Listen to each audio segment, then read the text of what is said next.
Welcome back. Top story of the morning. The government officially out of money and partially closed after Congress failed to pass a spending bill. That means roughly 750,000 non-essential federal workers are expected to be furloughed, and essential government employees are continuing to work, but they won't be paid. It's the 15th government shutdown since 1981, and there's no end in sight as Democrats want health care money while Republicans insist they won't be held hostage. So where do we go next? What will happen? Well, joining us now, Dr. Chris Cooper, political science professor at Western Carolina University.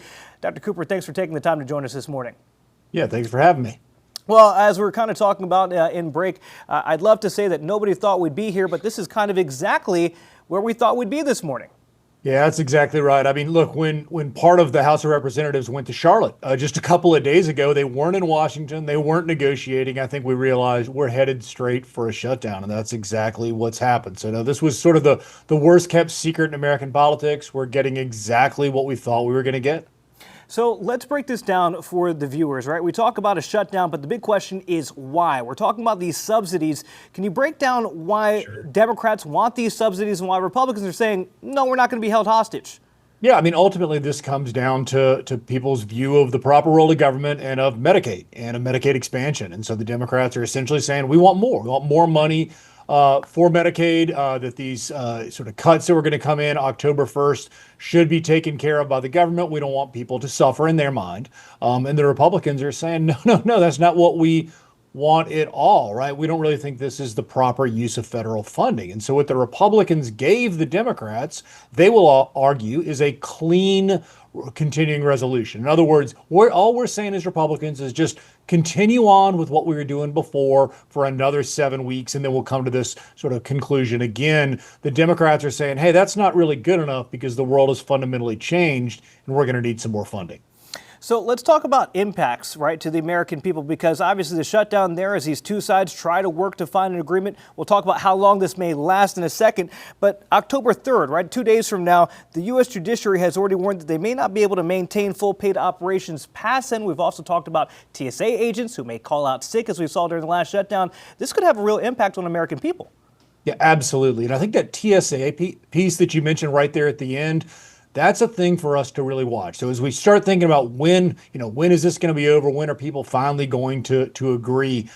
I think when the TSA agents start calling in sick, that's going to likely be the moment, right? That's the moment where people who aren't paying that much attention to this stuff get to the Charlotte airport. They're about to fly to St. Louis for work, or they're about to fly to Denver for vacation, and it doesn't happen, right? They can't get on the plane in time. There's not enough. The lines are huge. There's not enough folks working. I think that's when the people are going to put the real pressure on Congress, and when finally we're going to see some sort of agreement, maybe, or at least an agreement to kick the can down the road for another 7 weeks, which is what they've been doing. Well, yes, and so maybe we'll see them kick the can down the road again. But right now, I think it's fair to say it's pretty hostile between the two sides. And we do have the website for HUD right now where you can see, if you log on this morning, some pretty, let's say, divisive language there from the administration. Dr. Cooper, what do you make of the language on both sides right now? Because we know when a shutdown happens, both sides, it's almost like that Spider-Man meme. They're pointing at each other saying, it's your fault. No, it's your fault. That's exactly right. All right. The blame game has already started. And look, the blame game started before the shutdown even occurred. So yesterday and the day before, the White House had a website with a clock counting down until the, quote, Schumer shutdown was going to take place, right? So the messaging had already begun. You're going to have both sides, like you said, like in that Spider-Man meme, pointing to each other, saying he's the one who did it. They're the ones who did it.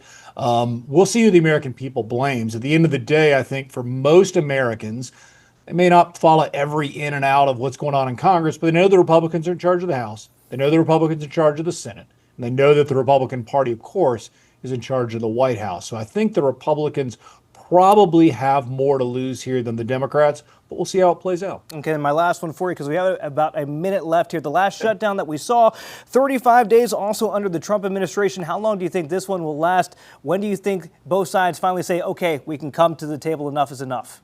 Yeah, I mean, if I knew for sure, I'd be, catching one of those trips that we just talked about to Vegas right now to lay some money down. I don't know exactly how long it's going to be. My guess is this isn't going to be a short one, though, right? So the first shutdown in the modern era, 1980, was 1 day long. We're clearly not going to see anything like that. I think we're going to be in the weeks situation. I just hope and pray we're not going to be in the months situation. Agreed. That's something that we're going to be watching. Dr. Chris Cooper, political science professor at Western Carolina University. Dr. Cooper, thank you as always for taking the time and making us a little bit smarter. Queen City News Plus. Just search Queen City News on your smart TV's app store.